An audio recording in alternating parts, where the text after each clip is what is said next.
할렐루야. 할렐루야. 아멘. 하나님을 찬양합니다. 아멘이십니까? 아멘. 여러분, 우리들의 입술의 고백에서 마르지 않는 것이 있어야 한다면 바로 예가온이 찬양했던 그 찬양의 가사가 아닐까 싶습니다. 주님 없이는 우리가 한치도 살 수가 없습니다. 주님 없이는 1분 1초도 살아갈 수가 없습니다. 여러분, 이 고백이 여러분들의 인생 가운데 언제나 흘러넘칠 수 있게 되길 간절히 소망합니다. 여러분, 모든 게 갖춰졌습니다. 밖에 날씨가 굉장히 덥더라고요, 그죠? 네, 며칠 전까지 계속 장마로 인해서 비가 많이 내렸고 갑자기 햇볕이 쨍하게 비치고 있는데 날씨는 덥고 또 밥은 먹었고, 근데 교회 안에 공기는 어떻습니까? 굉장히 시원합니다. 네, 자기 딱 좋은 상황이죠. 여러분, 그 상황 가운데 이겨내시길 바랍니다. 이겨내시고 잠이 올 때 고개를 들고 화면을 보지 마시고 왼쪽에 십자가를 보십시오. 십자가를 보시고 날 위해 죽으신 예수 그리스도를 기억하시면서 이 잠에서 이겨내시는 저와 여러분들에게 간절히 소망합니다. 여러분, 우리는 흔히 인생의 삶의 세 가지 욕구라고 한다 그러면 세 가지를 뽑게 되죠. 무엇입니까? 바로 식욕과 수면욕과 성욕 혹은 배설욕이라고 합니다. 그런데 우리는 세 가지 욕구라 하면 이 세 가지를 떠올리는데, 그런데 놀랍게도 이거는 이 학계의 공식적인 이론이 아니고요. 1975년도에 이 경향신문이 주최한 이 식욕의 심리학 심포지움에서 이 캐나다의 요크 대학의 이 캐펀이라는 박사가 처음 이야기한 개념이라고 합니다. 그러니까 그 박사님이 식욕은 수면욕과 성욕과 관계가 있습니다라고 이야기를 하면서 이 세 가지가 시작되었다라는 것이죠. 그 뒤로 이 세 가지 본능적 욕구로 우리에게 널리 퍼지게 된 것입니다. 여러분, 욕구라는 것이 무엇입니까? 욕구라고 하는 것은 우리의 결핍을 채우고자 하는 우리의 심리적인 에너지입니다. 욕구가 넘쳐나게 되면 욕망이 되고, 욕망이 넘쳐나게 되면 욕심이 되지요. 그래서 그 욕심이 생기게 되면 결국엔 우리가 무언가를 쟁취하고자 하는 행동을 우리는 특별하게 하게 된다라는 것입니다. 그런데 요즘 시대를 보면 우리가 흔히 일컫는 이 세 가지 본능적 욕구보다도 더 강하게 사람들을 이끄는 또 하나의 욕구가 있는 것 같아요. 그것이 무엇이냐면 바로 명예욕입니다. 명예욕. 여러분, 사전에서 제가 명예를 네이버에 찾아보니까 명예가 이렇게 기술되어 있어요. 세상에서 훌륭하다고 인정되는 이름이나 자랑. 세상에서 훌륭하다고 인정되는 이름이나 자랑. 이렇게 정의하고 있어요. 우리는 누구나 인정받고 싶어 합니다. 나는 아니에요 하지만 여러분, 세 가지 욕구와 마찬가지로 우리 마음 가운데도 작게든 크게든 누구나 내 이름이 인정받고 싶어하는 욕구가 언제나 자리 잡고 있다라는 것이죠. 사람마다 정도는 다르겠지만 누군가의 인정 한마디를 듣고 싶고 내가 한 일을 알아주길 바라고, 그래서 우리가 SNS에 인스타그램에 우리 피드를 올리게 되거나 하면 자연스럽게 이 하트의 수에 집착하게 되고, 나는 아니라 그러지만 은근히 신경 쓰이게 되고, 그리고 누가 내 피드를 봤는가, 얼마나 많은 사람이 봤는가, 그렇게 달리는 것들을 보면서 내 자존감을 때로는 느끼기 시작한다라는 겁니다. 그리고 또 팀 프로젝트나 이 교회 사역에서 어떤 일들을 해나갈 때 내가 2, 3인분의 역할을 했는데 시작하는 그 PPT에 내 학번과 내 이름이 빠져 있는 겁니다. 그러면 어떻습니까? 굉장히 서운하고 섭섭하고 화가 나죠. 이것도 명예욕 중에 하나입니다. 그리고 크게는 그냥 내 이름 자체를 드러내기 위해서 노력하는 겁니다. 내 이름이 사방팔방 모든 사람이 알았으면 좋겠다 하는 마음에 그것 하나 바라보고 살아가는 그 큰 명예욕도 있다라는 것이죠. 그리고 이것도 명예욕입니다. 나 없이는 안 돌아갈걸? 이 공동체에 나 없이는 안 될걸? 이것도 결국엔 내 이름이 드러나기 위함, 또 내 이름이 드러나서 내 존재감을 과시하려는 태도 중에 하나이지요. 여러분, 우리 안에는 이렇게 여러 형태의 명예욕이 자리 잡고 있습니다. 물론 여러분, 자연스럽게 누군가로부터 내가 할 일들을 늘 해나가고 있는데 누군가로부터 자연스럽게 너 참 훌륭하다, 너 참 잘한다, 누군가로부터 인정이 온다 그러면 그것은 자연스러운 것이죠. 그리고 그것은 감사합니다 하고 겸손해지면 되는 겁니다. 그것은 크게 문제가 되지 않아요. 그런데 문제는 내가 억지로 스스로 그것을 쟁취하려 할 때, 스스로 그것을 만들어 나가고자 할 때 생긴다라는 것입니다. 그때 우리는 스스로에 대한 존경심을 조작하려 하고 포장하려는 유혹에 빠지게 되죠. 결국 그것은 하나님도 싫어하시는 모습이고 내 옆에 있는 사람도 싫어하는 모습입니다. 여러분, 우리가 오늘 살아가는 이 현대 사회는요, 이 물질주의와 함께 이 명예욕을 계속 부추기는 시대입니다. 너의 가치를 한번 증명해봐. 너의 특별한 분을 한번 보여줘 볼래? 내가 너와 함께 일해야 되는 이유를 한번 알려줘 볼래? 네가 인정받을 만한 무언가를 한번 내보여 볼래? 그래서 우리가 가지고 있는 것들을 물건에다 갖다 붙이는 스펙이라고 표현을 하기도 하죠. 여러분, 그래서 우리는 알게 모르게 이 시대를 살아감에 있어서 자연스럽게 나를 드러내는 것에 익숙한 시대에 살아가고 있습니다. 그래서 우리는 때때로 진짜로 우리가 세상을 살아가는 상황 가운데 우리가 무엇을 보여줘야 하는지에 대해서 잊고 살아갈 때가 참으로 많이 있다라는 것이죠. 여러분, 그런데 정말 우리가 곰곰이 생각해 봅시다. 세상 가운데 우리가 보여줘야 할 게 나의 이름인가요? 내가 얼마나 잘난 사람인지를 드러내는 것입니까? 내가 얼마나 훌륭한 사람임을 증명해내는 것만이 내가 이 세상 가운데 보여줘야 하는 모습이냐라는 것입니다. 여러분, 오늘 본문 느헤미야 12장은 우리가 살아가는 삶에서 우리가 마땅히 그리스도인으로서, 우리가 예수 그리스도를 믿음으로 우리가 성령과 함께하는 사람으로서 세상 가운데 어떤 것을 보여주면서 살아가야 하는지에 대해서 오늘 본문 말씀 우리에게 정확하게 알려주고 있다라는 것입니다.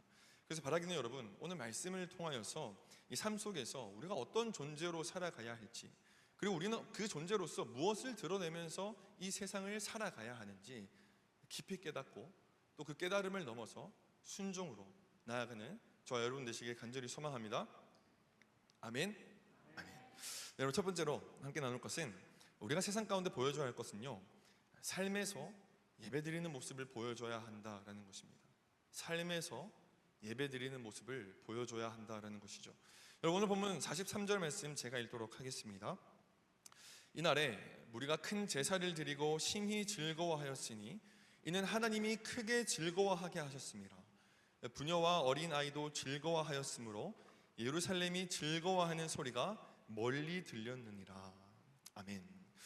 여러분, 52일 만에 무너졌던 성벽이 완공되었습니다. 여러분, 성벽이 완공되었지만 그 안에서 살아가는 그 환경은 녹록지가 않았어요. 제대로 된 가옥도 제대로 없었고, 그리고 어떤 곡물을 수확할 만한 제대로 경작된 땅들도 얼마 있지가 않았습니다. 여러분, 그런 상황이었지만 이들은 자기들 눈앞에 본인들이 지어 올린 그 성벽이 완공된 모습을 보면서 누구보다 기뻐했습니다.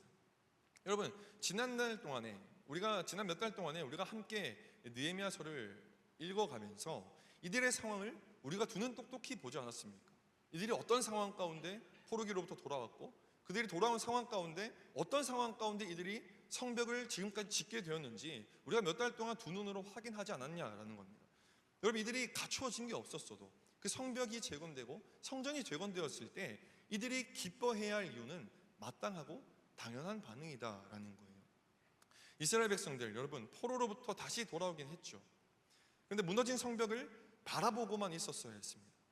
어떻게 하지 못해서 자재도 없고 할 수 있는 인력도 없고 주변국으로부터 방해와 시기와 조롱이 찾아오고, 그래서 바라보고만 있어야 하는 이스라엘 백성들이었어요. 그런데 그런 상황 가운데 그들에게 상상할 수 없는 일이 벌어지죠. 무엇입니까? 페르시아에 거주하고 있는 이들과는 안면식도 없는 이민 3세대 느헤미야가, 그것도 왕의 술 관원장인 느헤미야가 한 손에는 왕의 조서를 들고 또 건축자재와 군대를 이끌고 이들을 도와주러 온 것입니다. 여러분, 그럼에도 이 성벽 재건은 순탄하지가 않았습니다. 수많은 방해가 있었죠. 산발락과 도비야, 게셈의 수많은 영적 전쟁을 치러야 했고, 그들은 그 상황 가운데 불평불만도 있었습니다. 그래도 그들은 하나님 한 분을 의지하고 그리고 서로를 의지하면서 한 손에는 하나님의 섭리로서 그 자리에 있었던 하나님의 벽돌을 들고 있었고, 또 한 손에는 정말로 그들과 영적 전쟁을 치러야 하는 상황 가운데 한 손에는 칼과 창과 낫을 들면서 이교대로 52일 동안 성벽을 제공했다라는 겁니다. 여러분, 그 산전수전을 다 겪고 지금 완공된 성벽을 바라보고 있는 거라면 밥을 안 먹어도 배가 부르죠. 여러분, 얼마나 감격스러웠겠습니까? 여러분, 그들이 기뻐해야 할 이유는 또 있습니다. 그냥 성벽이 재건되었기 때문에 기쁘다를 넘어서 여러분, 고대 이스라엘 백성들이 가지고 있었던 사상이 무엇이었습니까? 그들이 가지고 있었던 사상은 하나님은 성전에 계신다라는 겁니다. 성전은 곧 하나님이 계시는 곳이다라는 겁니다. 그래서 성전과 성벽이 그들 눈앞에서 처참하게 무너졌을 그때에 하나님께서 자신들을 버렸다, 하나님께서 자신들을 떠났다라고 생각했고, 그래서 그들이 하나님께서 우리를 떠나셨기 때문에 현재 포로기 가운데 있다라고 생각하며 좌절 가운데 살아가고 있었다라는 것이죠. 그런데 여러분, 지금 어떻습니까? 성전과 성벽이 세워졌습니다. 다시요, 성전과 성벽이 그들 앞에 세워졌습니다. 무엇입니까? 하나님이 우리와 함께 하신다라는 기쁨이었습니다. 하나님의 보호 아래 있다라는 사실이 우리의 눈앞에 있는 성전과 성벽을 통해서 확증되었다라는 것이에요. 여러분, 이보다 큰 기쁨이 무엇이겠습니까? 우리는 살아갈 때 하나님 나와 함께 하십니까? 라고 이야기를 하죠. 근데 이 백성들은 그 성벽을 보고 성전을 보면 하나님이 우리와 함께 하신다는 걸 직관적으로 무조건 100% 느낄 수 있었다라는 거예요. 그러니까 얼마나 그들의 기쁨이 그 성벽 완공을 통해서 넘쳤는지 우리는 생각해 볼 수 있다라는 거예요.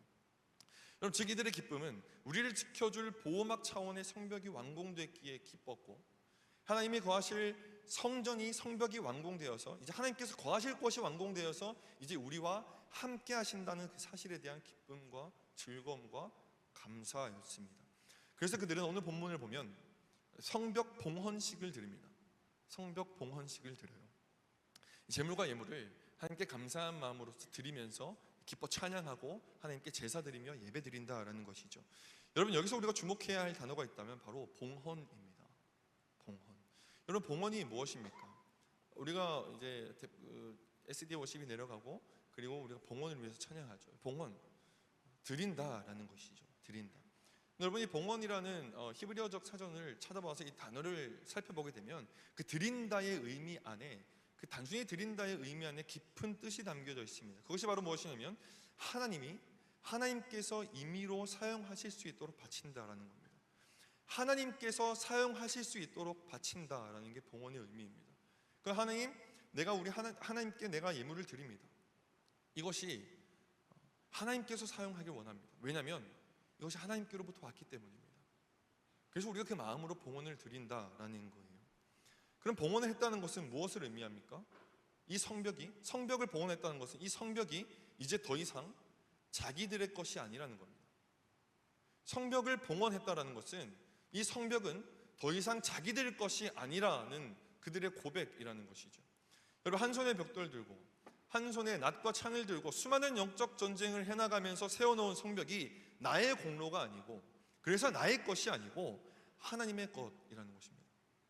자신들이 드러나고 자신들이 보여지는 것이 아니라 하나님이 사용하심으로 하나님이 드러나길 원한다라는 겁니다. 이 고백이겠죠. 하나님, 이 성벽, 하나님, 이 도시, 이것은 주님의 것입니다. 주님께서 원하는 대로 사용하십시오.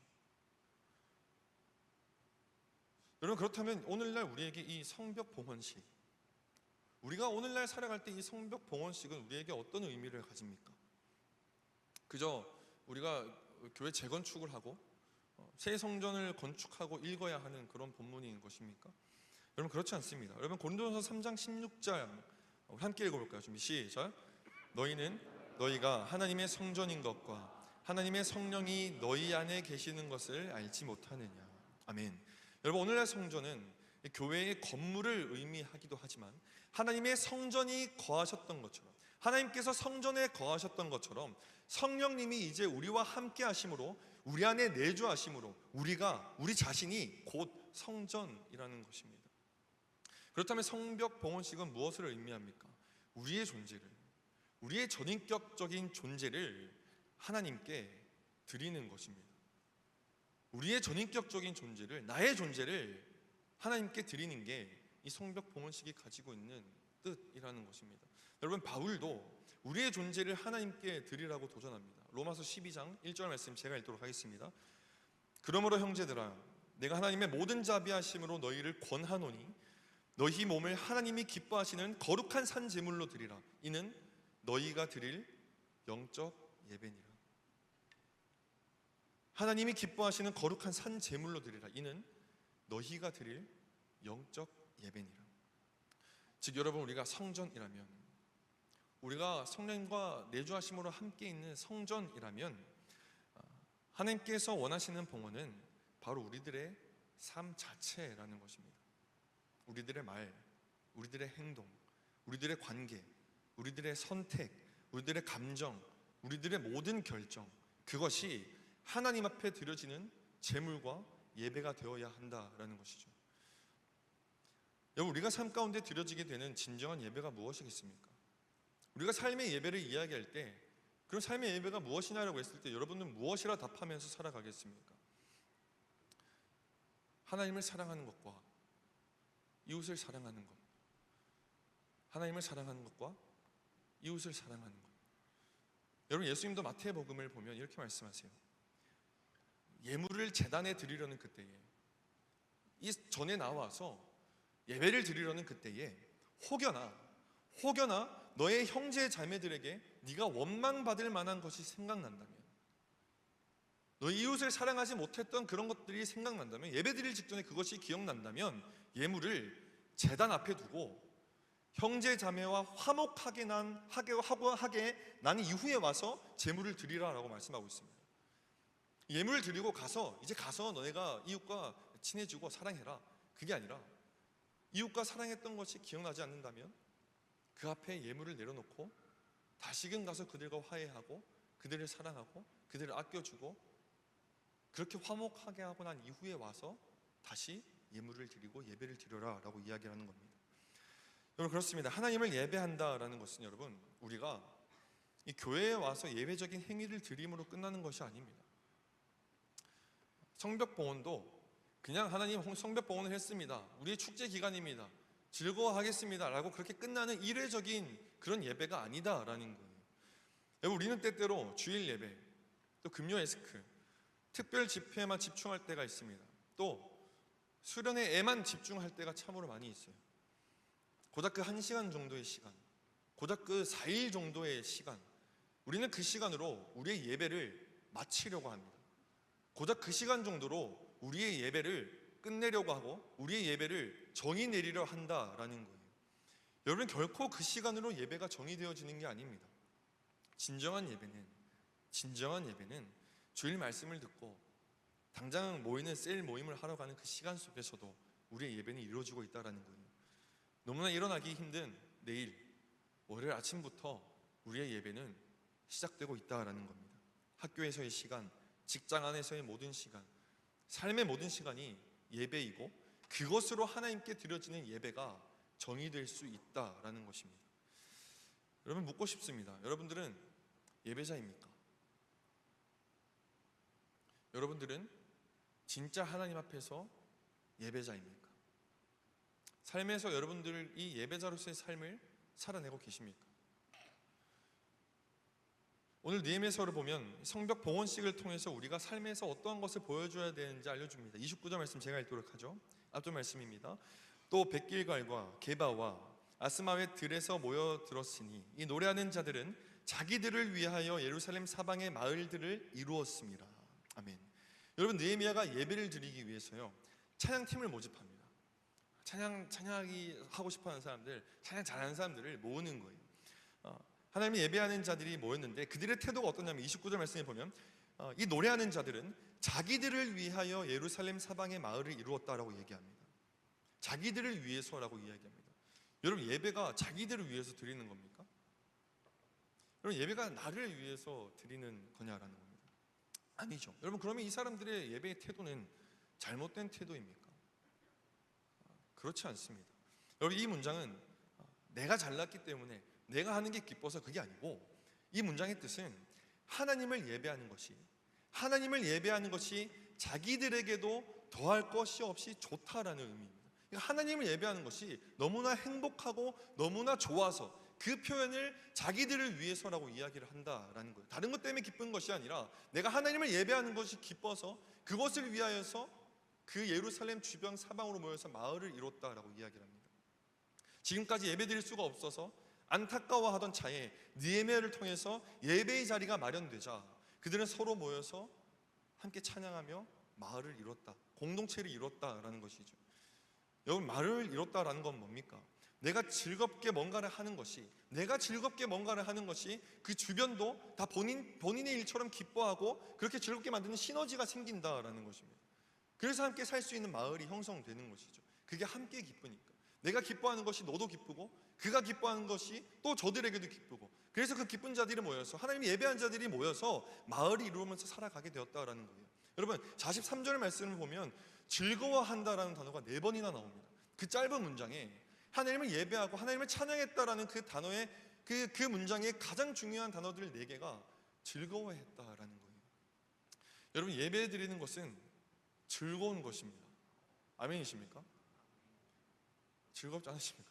여러분, 예배 드리는 것은 즐거운 일입니다. 아멘입니까? 여러분, 어떻습니까? 여러분, 정말 예배가 즐겁습니까? 여러분도 공감하면 생각해 보십시오. 여러분, 정말 예배가 즐거워요? 여러분, 때로는 이 교회 안에서 예배 드릴 때는 즐겁습니다. 부담도 덜 하죠. 우리가 수련회 가서 이제 또 10일 뒤면 지금은 아멘 이렇게 하지 말죠. 거기 가면 아멘 하고 막 손 들고 찬양할 거 아닙니까? 즐겁습니다. 예배 드리는 게 즐겁다라는 거예요. 부담도 덜하죠. 또 화려한 조명과 또 여러 시스템 속에서 뜨겁게 찬양하고 뜨겁게 기도하고 또 믿는 자들끼리 예배하고 편하게 삶을 나누고 무엇을 해도 즐거울 때가 교회 안에서는 참 많습니다. 그래서 자연스럽게 예배드리면서 하나님 자녀됨을 보여주는 게 전혀 부끄럽지 않아요. 전혀 부끄럽지 않습니다. 때로는 내가 섬김의 자리를 감당함에 있어서 때로는 드러나지 않더라도 나의 이 섬김을 이해해 주지 않고 알아주지 않더라도 괜찮아요. 왜냐하면 하나님만 아시면 된다라는 고백이 교회 안에서는 있거든요. 교회 안에서는 있거든요. 근데 여러분, 삶의 자리에서는 어떻습니까? 여러분들의 삶의 자리에서, 그 삶의 예배에서는 어떠한 예배의 태도로 살아가고 계시냐라는 거예요. 세상의 풍파에 예배는커녕 즐겁지도 않습니다. 그리스도의 가치를 따르면서 삶에서 예배함으로 주님을 드러내는 것이 그렇게 어려울 수가 없습니다. 힘듭니다. 지루하죠. 내가 손해볼 때도 참 많고요. 따분합니다. 귀찮고요. 그것 때문에 내 하루하루가 모든 것에 얽겨 매여 있는 것 같아요. 만만치가 않습니다. 여러분, 그런데 그런 상황 가운데 꼭 기억해야 됩니다.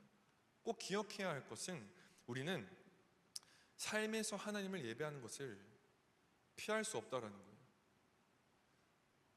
우리가 삶에서 하나님을 예배하는 것을 절대로 피할 수가 없습니다.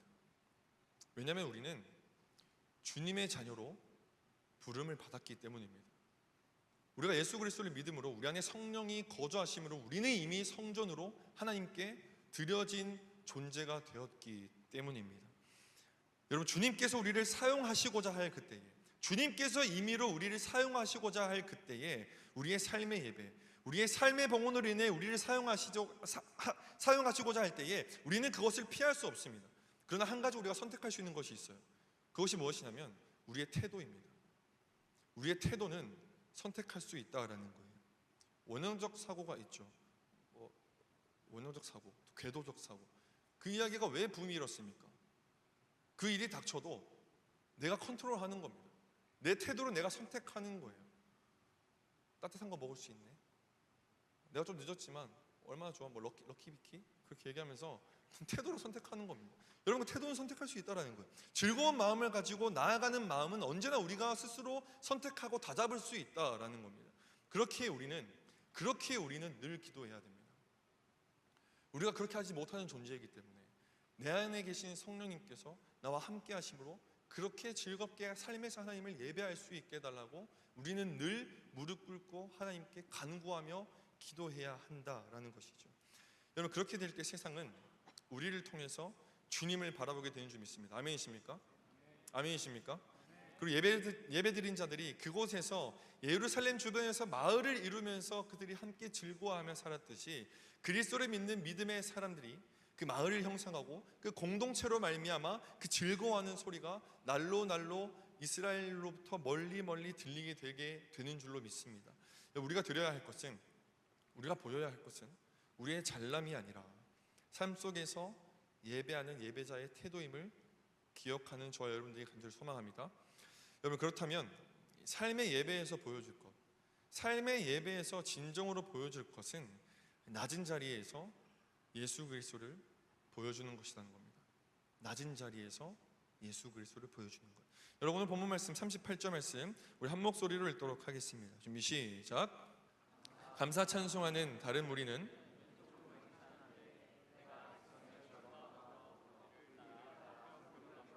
화덕망대 윗길로 성벽 넓은 곳에 이르고. 아멘.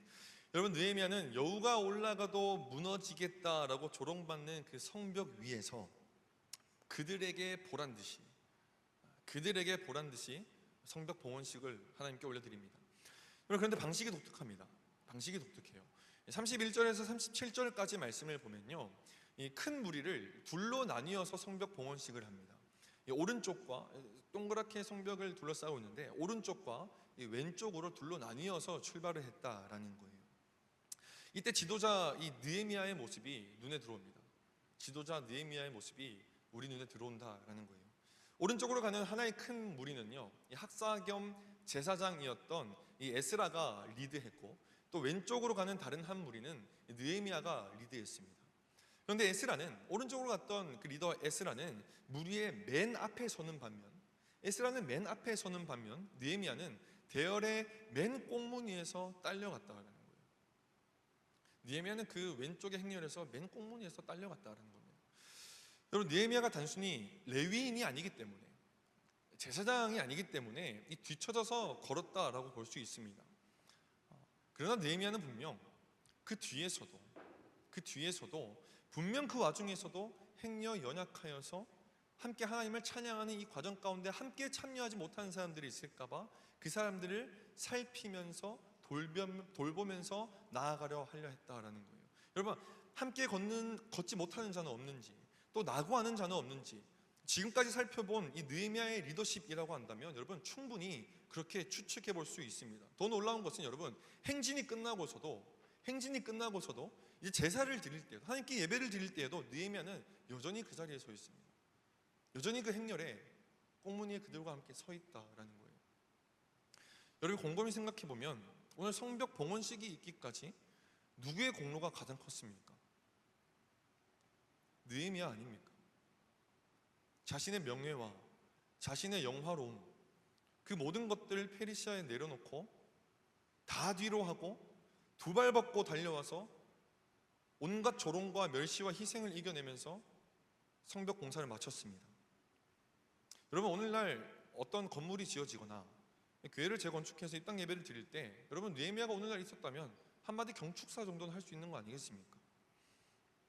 사람들은 누구나 드러나려고 하고 높아지려 합니다. 제자들을 보십시오. 예수님께서 예루살렘 들어간다 하셨을 때 제자들이 뭐라고 얘기합니까? 주님 우편에 누가 앉습니까? 저죠.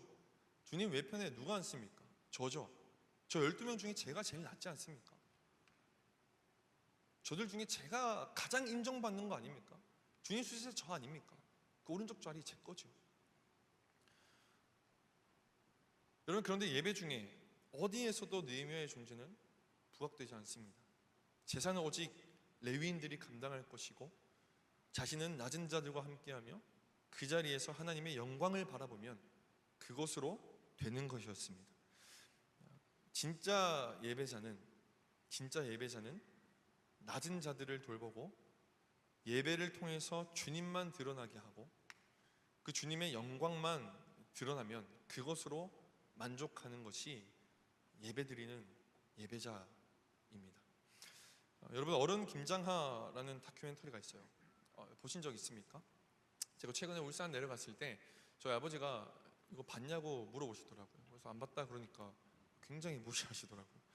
여러분, 어른 김장하 그래서 봤습니다. 오고 가는 길에 봤는데 김장하라는 사람의 이야기예요.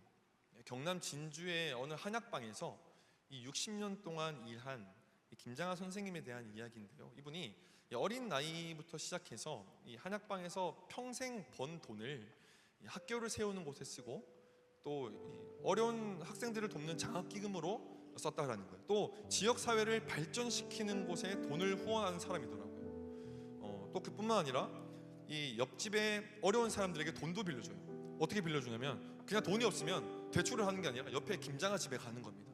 김장아 집에 가서 나 3천만 원이 필요해요. 그러면은 그냥 빌려주는 거예요. 빌려주고 너 왜 안 갚았어? 너 이자 쳐서 갚아? 독촉하지도 않고 그냥 빌려주면 끝입니다. 안 갚아도 그 다음에 어떤 이야기도 하지 않아요. 여러분 그뿐만 아니라 이 사람이 그 최근 기사를 보니까요, 이틀 전 기사인데 대한민국의 당당한 부자 5위, 대한민국의 당당한 부자 5위로 선정된 기사가 나왔어요.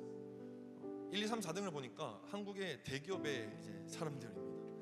당당한 부자 5위로 이 사람이 선정되었다라는 거예요. 근데 이 김장하 선생님이 유명해지게 된 이유가 이 막대한 금액을 사회에 환원했기 때문이 아니라 돈을 많이 가진 것 때문이 아니라 이 선생님이 가지고 있는 독특함 때문이었어요. 이 어른 김장하를 보는 이유도 이 독특함에 있었습니다. 이 독특함이 무엇이냐면 자신의 전 재산 수백억을 환원을 했거든요. 근데 이 전 재산을 사회에 환원하고도 그 어떤 언론사와도 인터뷰를 하지 않았다는 거예요. 수백억을 기증하고도 그 어떤 방송 매체와 그 어떤 기자와 그 어떤 사람들과도 인터뷰를 한번 하지 않았다는 거예요. 이 다큐를 보면 경남 MBC 기자가 이 기자가 이제 은퇴를 하고 찾아가거든요. 은퇴를 하고 할 것이 없어서 막 살아가다가 이 김장하 이야기를 듣습니다. 김장하라는 사람의 이름을 들어요. 그리고 계속 찾아가는 거예요. 계속 찾아가요. 그 한약방을 계속 찾아갑니다. 말을 걸면 대화는 하거든요. 그런데 이런저런 이야기를 하면서 이런 걸 물어보죠. 얼마나 많은 학교에 기증을 했습니까? 선생님이 얼마나 많은 학생들을 도와줬습니까? 라고 그런 자신이 드러나는 이야기를 하면 그냥 입을 꾹 닫아요. 아무 말도 하지 않고 눈만 쳐다봐요. 되게 분위기가 되게 썰렁해져요. 그리고 다시 또 다른 대화를 이어가면 또 대화를 이어갑니다. 김장하 선생님이 도운 사람들이 참 많더라고요. 최근 전 헌법재판관이었던 문형배 재판관이 그 중에 한 사람이라서 이 어른 김장하라는 다큐멘터리가 다시 회자되기도 했죠. 그리고 장학생 중에 어떤 사람이 이 김장하 선생님 찾아와서 이렇게 얘기해요. 당신이 준 장학금을 받고도, 내가 평생에 당신이 준 장학금을 받고도 훌륭한 사람이 못 되어서 미안합니다. 내가 훌륭한 사람이 못 되어서 미안합니다. 그렇게 얘기하니까 이 사람에게 뭐라 얘기하냐면, 야, 사회는 평범한 사람들이 지탱하는 거야. 평범한 사람들이 지탱하는 거야. 그렇게 위로하고 괜찮다 이야기하고 열심히 살아랍니다. 그런데 여러분, 이 이야기를 한 사람도 보니까 한 번은 유명해진 사람이더라고요. 어떤 걸로 유명해졌냐면, 예전에 양심냉장고라는 프로그램이 있는데 이 PD 이경규가 간다라는 거였나 봐요. 그래서 몰래카메라를 설치해서 이 정지선을 지키느냐 안 지키느냐 애매하게 만들어 놓고 지킨 사람에게 막 찾아가서 인터뷰하고 막 어떻게 지킬 수 있었습니까? 그러면서 선물 주고 했던 그 프로그램인데 유일하게 지켰던 사람이 이 사람이라는 거예요. 정직한 사람.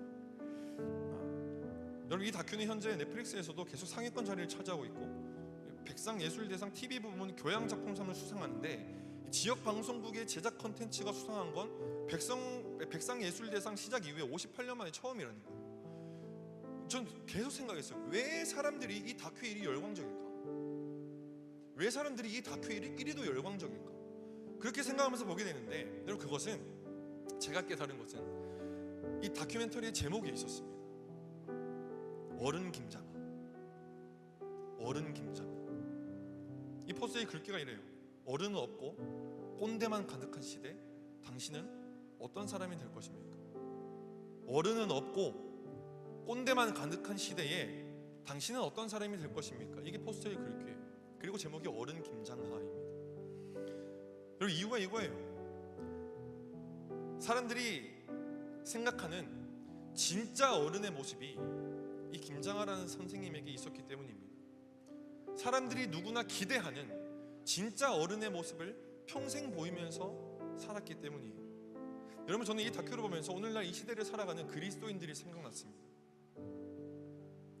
저와 여러분 같은 그리스도인들 말입니다. 오늘날 세상 사람들은 진짜 어른을 기대하듯이 진짜 그리스도인들의 모습을 기대합니다. 아니요, 전사님, 그리스도인들 보면 욕만 하지 않습니까? 아니요, 여러분, 기대가 있고 그 기대가 충족되지 않을 때 욕을 할 수 있는 겁니다. 기대가 있다라는 거예요. 세상이 우리에게 바라는 기대가 있습니다. 야, 그리스도인이라면 사랑할 수 있어야지. 야, 예수 믿는다 하면 용서할 수 있어야지. 예수 믿는다 하면 네가 삶에서 그렇게 살아도 괜찮냐? 그래서 욕먹는 거 아닙니까? 그래서 우리가 거기 할 말 없는 거 아니냐라는 거예요. 여러분, 세상 사람들은 이제 다 압니다. 이제 다 알아요. 우리가 말로만 믿는 신앙인이라는 거 세상 사람들 다 알고 있습니다. 그리스도의 향기와 흔적이 우리를 통해서 보여지는 것이 아니라, 우리를 통해 보여지는 것이 그리스도가 아니라, 삶의 예배가 아니라 그리스도인이라는 이름만 보인다라는 것을 세상 사람들은 아쉽지만 다 안다라는 거예요. 사랑하는 청년들, 말씀을 맺습니다. 우리가 세상 가운데 보여줄 것이 있다면 무엇을 보여주며 살아가겠습니까? 세상 가운데 여러분들이 보여줄 것이 있다면 어떤 것을 보이겠습니까? 내가 잘난 것 보여주겠습니까? 내가 좋은 집에 사는 것 보여주겠습니까? 내가 좋은 차 타는 것, 내가 가지고 있는 명예들, 내가 가지고 있는 특별한 탁월한 것들을 보여주면서 자랑하며 살아가겠습니까? 우리가 세상 가운데 여러분 보여줄 것이 있다면 그것은 내가 하나님의 성전이라는 것이고, 내가 삶에서 예배드리는 예배자라는 것을 보여줘야 하고, 내가 높은 곳을 추구하며 나아가는 사람이 아니라 내가 낮은 곳에 있더라도 내가 낮은 자와 함께하면서, 그래야 해서 내 이름이 드러나는 것이 아니라 그곳에서 그리스도를 드러내는 사람을 우리는 보여주면서 살아가야 한다는 겁니다. 여러분, 이것이 세상이 진짜 보고 싶어하는 모습이고, 우리 위해서 이 땅 가운데 십자가 달리신 예수 그리스도도 우리에게 보고 싶어하는 모습 아니겠습니까? 여러분, 하나님이 진정 기뻐하는 예배자의 모습입니다. 43절 말씀 우리 함께 읽고 찬양하도록 하겠습니다. 43절 말씀 우리 함께 읽을까요? 큰 소리로 읽겠습니다. 준비 시작.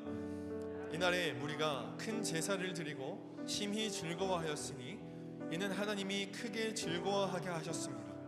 부녀와 어린아이도 즐거워하였으므로 예루살렘이 즐거워하는 소리가 멀리 들렸느니라.